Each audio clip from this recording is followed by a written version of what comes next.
Good morning seventh class.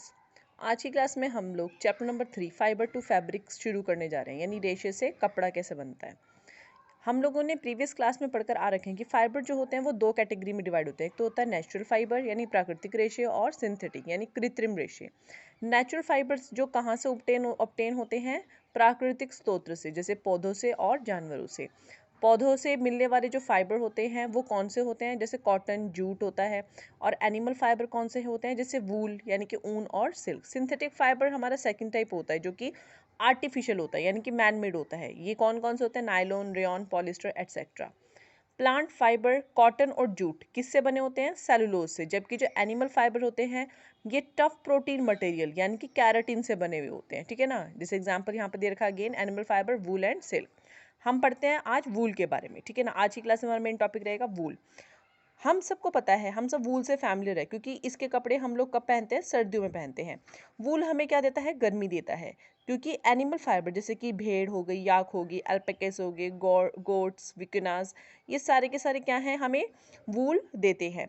Angora गोट जो होता है वो स्पेशल काइंड ऑफ वूल देते हैं, मोहेयर बोलते हैं। अंगोरा रैबिट देता है अंगोरा वूल, जो एक बहुत ही फाइन वैरायटी है, ठीक है ना। पश्मीना गोट ये एक माउंटेन पर्वत पे रहने वाली बकरी है, इससे हमें पश्मीना वूल मिलता है जो कि एक बहुत ही फाइन वूल है। पश्मीना शॉल्स इससे बनाते हैं, बहुत ही कॉस्टली भी होते हैं, एक्सपेंसिव भी होते हैं। उसके अलावा एक होता है कश्मीरी, ये एक और फाइनेस्ट वूल होती है जो हमें किससे मिलती है? कश्मीरी गोट से मिलती है। ये बहुत ही रेयरली फाउंड मतलब पाई जाती है, चाइना और तिब्बत के इलाकों में पाई जाती है। इसकी जो वूल होती है बहुत ही सॉफ्ट होती है, इसलिए हम लोग क्या बोलते हैं? वूल ऑफ किंग्स। और ये बहुत ही इजीली डाई हो जाती है सुंदर सुंदर रंगों के अंदर।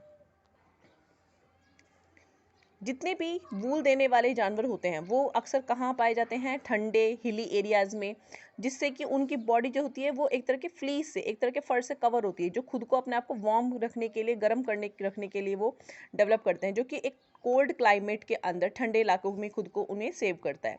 ये इसलिए होता है क्योंकि जो ये जितने जानवर होते हैं इनके अंदर एक कैपेसिटी होती है फ्लीस को डेवलप करने की, और ये फ्लीस की क्वालिटी होती है कि वो हवा को अपने अंदर ट्रैप कर लेता है, जिसके कारण एयर जो होता है वो उसमें से निकल नहीं पाता। और एयर हमें पता है, air is the insulator of heat. वो क्या करता है? गर्मी को अपने अंदर से निकलने नहीं देता, और इसलिए जो जानवर होते हैं उनकी बॉडी हीट अप रहती है, और इसलिए वो उस कोल्ड क्लाइमेट के अंदर भी सर्वाइव कर पाते हैं। इसीलिए जो क्वालिटी होती है फ्लीस की, वो क्या क्वालिटी होती है? वो हमें गर्मी देती है। वूल फाइबर ज़्यादातर हमें वाइट, ब्लैक या ब्राउन कलर में देखने को मिलता है। ये अलग होते हैं हेयर से, ये टाइट कर्ल्स जैसे गांठ की तरह बहुत ही इलास्टिक होती है, और ये बंचेस के अंदर ऐसे, मतलब कि जैसे गोल गोल से बंचेस के अंदर ये जानवर के ऊपर डेवलप होते हैं, ठीक है। स्टेप्स, हम शेप से वूल कैसे निकालते हैं वो हम यहाँ पे सारे स्टेप्स करने जा रहे हैं। Wool we use reaches us after passing through many of process, बहुत सारे प्रोसेस से गुजर कर हमारे पास ऊन पहुंचती है। सबसे पहला क्या है? सिलेक्टिव ब्रीडिंग यानी प्रजनन। इसके लिए जो शीप होती है, जो अच्छी भेड़ होती हैं, जिनकी फ्रीज की क्वालिटी गुड होती हैं, उसको पहले सिलेक्ट किया जाता है, ठीक है ना। उसके लिए क्या किया जाता है? उनको पहले सिलेक्ट किया जाता है। उसके फाइबर के भी दो टाइप होते हैं। एक होती है पहले thick and coarse beard hair, यानी कि जो मोटी और खुरदरी होती है, जो अपर लेयर में रहती है। और सेकंड होती है सॉफ्ट एंड फाइन, जो अंडर हेयर, जो कि स्किन के बहुत ही पास रहती है, वो वाली हेयर, वो वाली वूल होती है, ठीक है।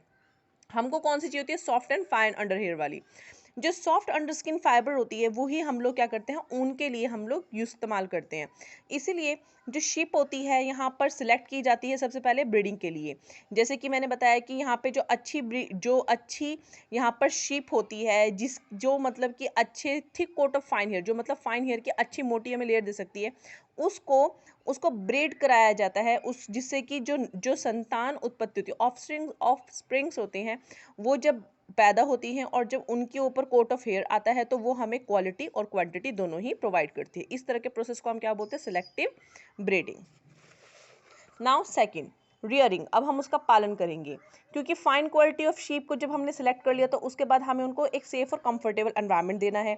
भारत के अंदर हिली एरियाज जम्मू कश्मीर, हिमाचल प्रदेश, अरुणाचल प्रदेश, सिक्किम, यहाँ पे देखने को मिलती हैं ये सारी की सारी जो शीप होती है। उसके अलावा राजस्थान, गुजरात, पंजाब, हरियाणा में देखने को मिलती है, क्योंकि ये क्या खाती हैं? घास और पत्तियों पर जीवन जीती हैं। उसके अलावा दालें, बाजरा, कॉर्न, मिनरल्स, ऑयल केक यानी कि खल जो होते हैं, इसके ऊपर वो अपना जीवन बिताती हैं। सर्दियों के दिनों में इनको अंदर रखा जाता है और इनको सूखा भूसा या फिर ग्रेन्स या फिर पत्तियां उनको दी जाती हैं। शेयरिंग, अब हम करेंगे कतरना, यानी कि अब हम उनके बालों को कटिंग करेंगे।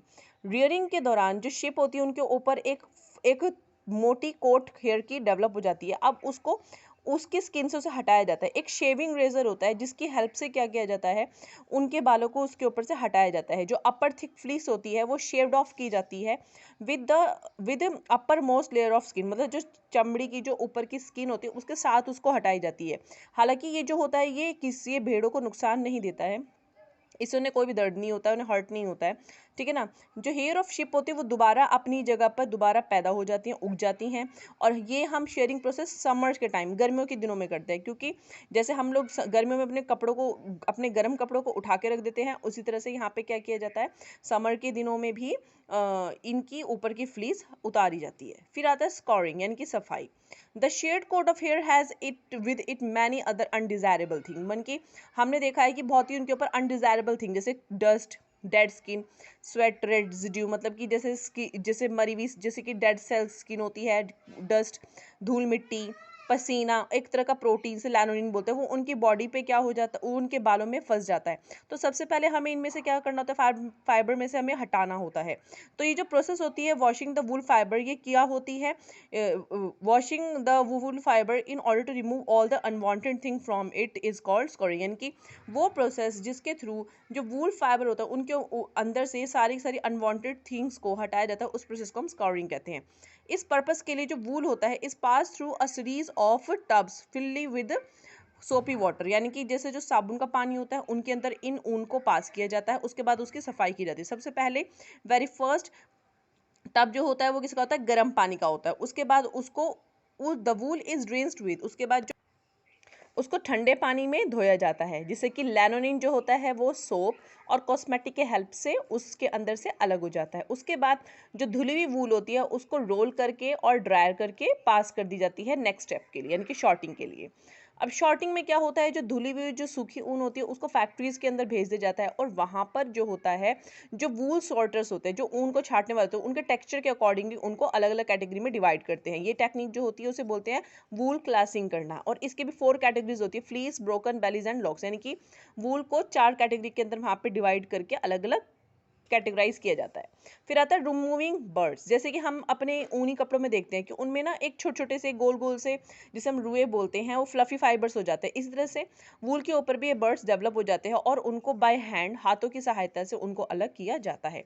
फिर आता है डाइंग, यानी कि अब हम क्या करें, इनको कलर कर रहे हैं, क्योंकि बेसिकली नेचुरल वूल फाइबर या तो सफ़ेद, ब्लैक या ब्राउन कलर में होते हैं, इससे इनको डाई करके अलग अलग रंगों में रंगा जाता है। फिर आता है कार्डिंग, जो डाइड वूल होती है उसको मशीन की हेल्प से, जो उनके मेटल टीथ होते हैं, यानी कि जो उनके मेटल के जो दांत होते हैं उसकी सहायता से उनको कॉम्ब किया जाता है, उनको सीधा करके और उनको फिर इस यार्न के अंदर उसे बनाया जाता है। रूविंग, उसके बाद ये जो फाइबर्स होते हैं इनको पैडल्स करके उनके बंडल्स बनाए जाते हैं, उनको हाथों से, मशीनों से के द्वारा ट्विस्ट करा जाता है उनकी लेंथ के अकॉर्डिंगली, और फिर इनको जैसे कि रस्सी होती है ना, रस्सी को हम देखते हैं उनके स्ट्रक्चर होते हैं, उस तरह के फॉर्म में इसको आपस में बाइंड किया जाता है, और इस प्रोसेस को हम बोलते हैं रूविंग करना।